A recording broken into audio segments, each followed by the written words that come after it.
过来消息来看，今年开始，国小到高中拢爱上本土语言的课程，也毋过因为老师无够，教育部嘛开放教育支援人员买当来教本土语言哦。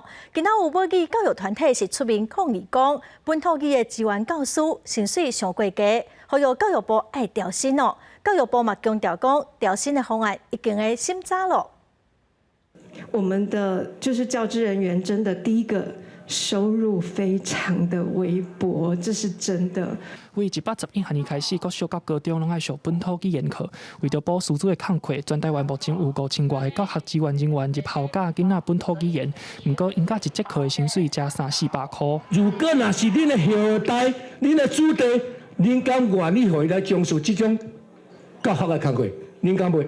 这句大家良心问看卖，我相信你袂愿意啦。所以咱要先顾巴肚，才顾会做。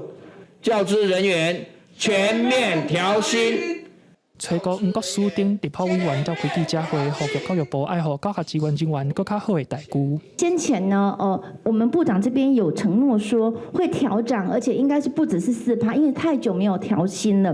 但是在今年宣布的这个代理教师调涨的这个公文里面呢，教职人员再度的成为调薪孤儿。我们教职人员的薪资调整的部分呢，就会跟代理人员代理教师一样哈，这个调幅的薪资是一样。